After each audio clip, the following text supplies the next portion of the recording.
Hi, welcome back. So this is one of our favorite meals to make.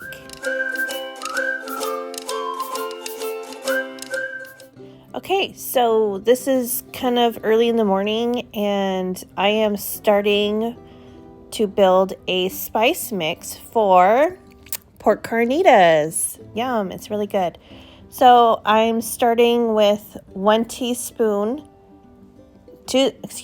2 teaspoons of seasoned salt, or you can just use regular salt if you want. And then I'm taking the smoked paprika, 2 teaspoons of this.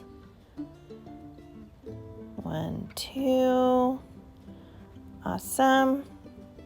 Then moving on to black pepper. We're going to do 1 teaspoon of that. And then we have a teaspoon of garlic powder. Oops, sorry about that. Hello. And then 1 teaspoon of onion powder. And then I'm going to have 1 teaspoon of cumin and 1 teaspoon of oregano, but I did not find my oregano at that second, so I just took the Italian seasoning. It has oregano in it.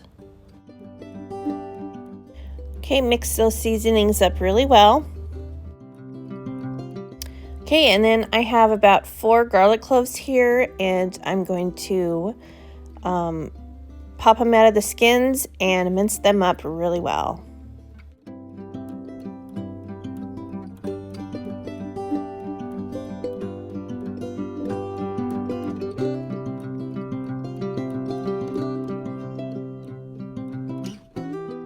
Okay, next we're going to start on the citrus. I'm zesting a lemon, a lime, and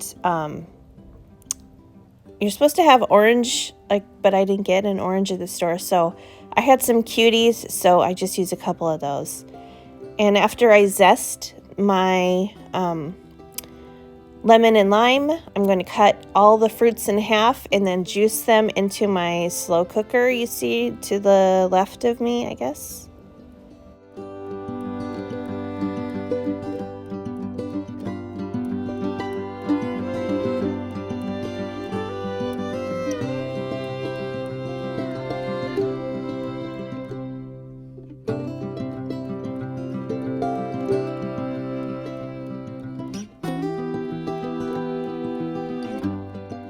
Okay, and then all the zesting goes in also, and then this is optional. You don't have to put honey in.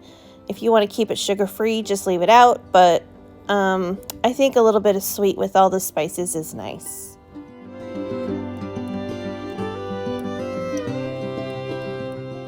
Stir those things together and then throw in, the recipe says 2 bay leaves, but I just put in some, several. And then I have a pork butt here. Mine is a little over 6 pounds, and I rinsed it off, and then you just take those seasonings and you just coat all sides of this and really get the seasoning in there. And this is only for a family of 4. This is going to be way more than we need, but the beauty of this is there's going to be plenty of leftovers. And I like to make like quesadillas for lunch the next day or a dinner. That it's all seasoned, it goes in the crock pot right on top of all those juices and bay leaves and seasonings and everything. And then the cover goes on, and then it'll cook on low for 8 hours. But actually I could have taken it out at like maybe 7. I could have taken it out a little earlier, actually. So now that it's done, I let it rest for a while, and now, just so it's cool enough for me to handle. And so now I'm going to shred it up as best I can, and I'm also going to get rid of the extra fat that was on top of it. And, wherever I found it, I just got rid of it because we don't need that.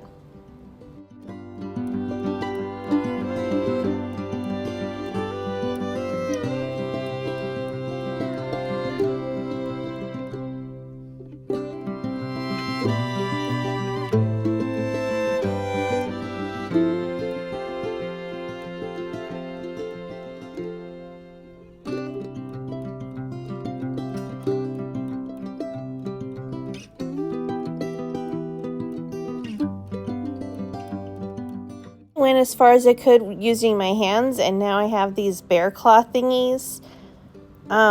They work really well. I definitely suggest getting a pair if you like to do pulled pork and whatnot, because they really do tear it up really nice. They're really sharp. Actually, it's surprising. Okay, now that I have it all shredded, I'm going to take out a bigger sheet pan, lined it with foil, and then I'm gonna just put the meat on top of that because it's gonna go in the oven to crisp up. And you need a little bit more space. You don't need it so crowded like it would be on this smaller pan. So I put it on the bigger pan so it can have more space to crisp up and get the right texture. So here I have some avocado oil, and you just take about a tablespoon of it, but I think I probably put a little bit more because I want it to be well coated so that it can crisp up in under the broiler. That's what I'm going to do next. I have my oven set on the broiler, and I'm going to put it in there after I get it all mixed around. Make sure it's all nicely coated with the oil, because that's going to help it crisp in the oven. And then I'm just going to put it in there and then just check on it and stir it up every once in a while to make sure that there's crispy bits all throughout the meat.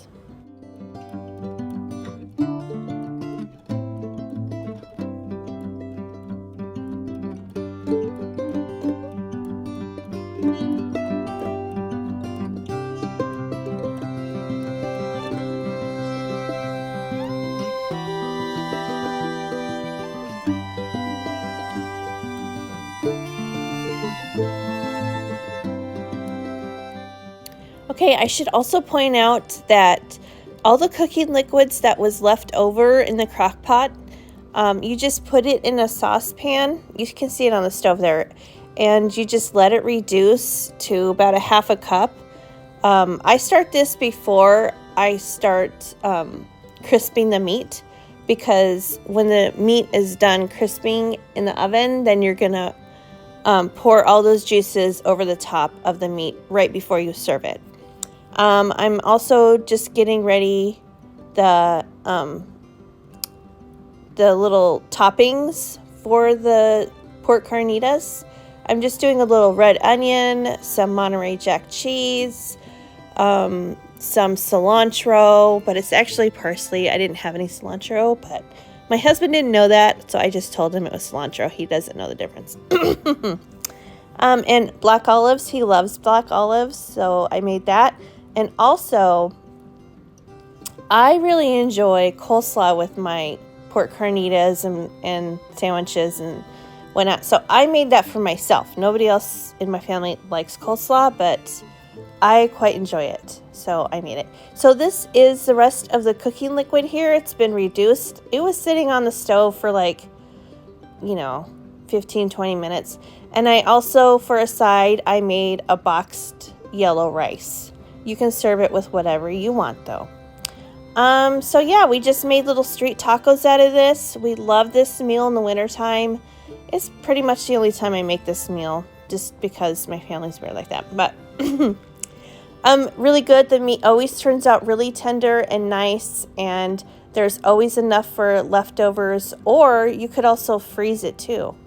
So here it is. It's beautiful. It was really good, really nice. Put a little hot sauce on the top. So I'll see you in the next one. Don't forget to give me a thumbs up if you like this video and you want to see more from me. I upload quite frequently, so have a good day. Bye.